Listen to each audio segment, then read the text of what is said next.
ఓం శ్రీ గురుభ్యో నమ. గం గణాధిపతయే నమ. శ్రీమాత్రే నమ.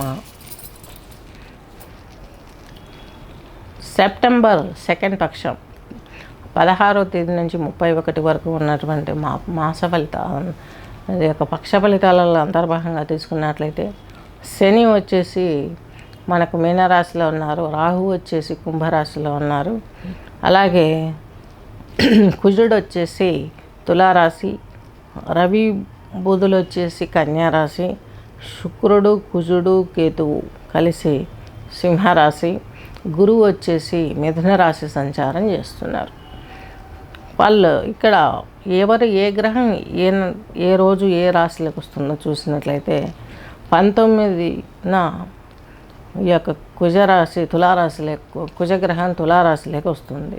సెప్టెంబర్ 19వ తేదీ మనకు కుజుడు ఈ యొక్క తులారాశి సంచారం చేస్తాడు. అలాగే 14వ తేదీ 9వ నెల సింహంలోకి శుక్రుడు వస్తాడు, వక్ర శుక్రుడు వస్తాడు అన్నమాట. 15వ తేదీ ఈయన కన్యలోకి బుధుడు వస్తాడు, 17వ తేదీ కన్యలోకి రవి వస్తాడు. ఇది గోచారం. నెక్స్ట్ వచ్చేసి ధనురాశి. మూలా నక్షత్రం 4 పాదాలు, పూర్వాషాఢ నక్షత్రం 4 పాదాలు, ఉత్తరా నక్షత్రం ఉత్తరాషాఢ నక్షత్రం 1 పాదం కలిపి మనకు ఈ యొక్క ధనుర్రాశి ధనుర్లగ్నం కిందికి వస్తుంది. మీకు మీ రాశిధిపతి చతుర్థాధిపతి అయినటువంటి సప్తమ స్థానంలో ఉంటూ మీ క్షేత్రాన్ని చూస్తున్నారు, మీ రాశిని. అది కొంత మీకు ఊరటనిస్తుంది. మిమ్మల్ని మీరు సెల్ఫ్గా పైకి లేపుకునే అవకాశాలు కనిపిస్తున్నాయి.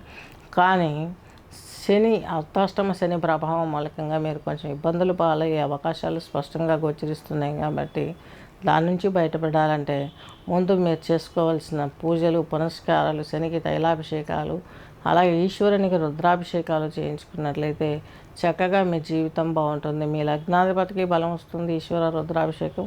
అలాగే మీ శని భగవంతునికి ఈ యొక్క తైలాభిషేకాలు ఇవి చేసుకున్నట్లయితే రుద్రాభిషేకం, ఈశ్వరాభిషేకం, వెంకటేశ్వర స్వామి ఆరాధనలు చేసుకున్నట్లయితే మీకు ఈ ప్రాబ్లమ్స్ నుంచి మీరు బయటపడే అవకాశాలు స్పష్టంగా ఉన్నాయి. అలాగే బుధుడు కుజుడు వచ్చేసి అలాగే బుధుడు రవి ఉన్నారు. మీకు ఈ యొక్క దశమ కేంద్రంలో బుధాదిత్య యోగం చక్కగా ఉంటుంది. బిజినెస్లో ఉన్న వారికి ధనురాశి ధనుర్లగ్నం వారికి చాలా మంచి జరిగే అవకాశాలు స్పష్టంగా ఉన్నాయి. అలాగే మీకు ఈ యొక్క ధనురాశి వారికి భాగ్యంలో శుక్రుడు కేతు ఉన్నారు. ఇంకేం కావాలి? అమ్మవారి దీక్షలు బాగుంటాయి, అమ్మవారి పూజలు బాగా చేస్తారు. కేతువు మోక్షం గురించి ఆలోచించడం, స్థిరత్వం, మనసును మానసికంగా ధైర్యంగా పుంజుకోవడానికి చేసుకునే ధ్యానము, యోగము, పూజలు పునస్కారాలు మిమ్మల్ని ముందుకు నడిపే అవకాశాలు చాలా స్పష్టంగా గోచరిస్తున్నాయి. కావాలంటే నేను చెప్పిన విధంగా ఇవన్నీ చేసి చూడండి, ప్రతిఫలం రాకపోతే అప్పుడు చూద్దాము.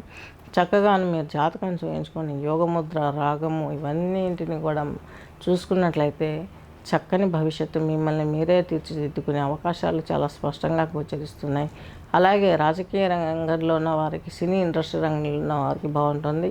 అలాగే ఎలక్ట్రానిక్స్, కమ్యూనికేషన్ స్కిల్స్, ఇందులో ఎన్నో రంగాలు ఉన్నాయి, కంప్యూటర్ సైన్స్, వీళ్ళందరికీ కూడా ఈ పక్షంలో కొద్దో గొప్ప మేలు జరిగే అవకాశాలు ఉన్నాయి. బ్రాడ్గా జరిగే అవకాశం అయితే కనిపించట్లేదు. ఎందుకంటే గ్రహణం వస్తుంది, పితృకాలాలు వస్తున్నాయి, దైవ బలం కొంచెం తగ్గుముఖం పట్టుంది. దాంతో ఇవన్నీ మనం చాలా జాగ్రత్తగా చూసుకోవాల్సిన అవసరం ఉంది. ఆహా ఓహో నేను చెప్పేసాను అనుకోండి, జరగలేదంటే ఈమె అంత గొప్ప జరుగుతుందని చెప్పింది జరగలేదంటే నాకున్నటువంటి ఇమేజ్ పడిపోతుంది. ఎందుకంటే అక్కడ ఉన్నట్టు చెప్తున్నాం. ఎందుకు? వచ్చే రోజులను బేస్ చేసుకోవాలి మనం. ఆ వచ్చే రోజుల్లో ఏముంటుంది? గ్రహణం ఎఫెక్ట్ ఉంటుంది, పితృపక్షాలు ఎఫెక్ట్ ఉంటుంది. ఈ విధంగా తీసుకోవడం ధనురాశి ధనుర్లగ్నం వారికి చాలా వరకు బెనిఫిట్స్, నష్టాలు ఇవన్నీ తెలుసుకున్నాం. కాబట్టి బృహస్పతిని అలాగే శనిని పట్టుకోవాలి. కేతు భగవానుడు అష్టమంలో కేతువు, అష్టమంలో శుక్రుడు ఉన్నాడు. కాబట్టి శుక్రుడు చక్కగానే మీకు ప్రయోజనకారకుడు, 9th హౌస్లో ప్రయోజనకారకుడు కాబట్టి అలాగే కేతువు కూడా భాగ్యస్థితికి మిమ్మల్ని ముందుకు తీసుకెళ్ళడానికి, ముందడుగు వేయించడానికి ముందు ఉంటాడు. కాబట్టి అలాగే మీకు పంచమాధిపతి అలాగే వ్యయాధిపతి అయినటువంటి నా లాభంలో కుజుడు ఉన్నాడు. కాబట్టి సంతానం మూలకంగా వాళ్ళ ఒరిజినల్ జాతకంలో కొంచెం మంచి జరిగే అవకాశం, కొంత ఆశాజనకంగా ఉండే అవకాశాలు స్పష్టంగా గోచరిస్తున్నాయి. స్వస్తి.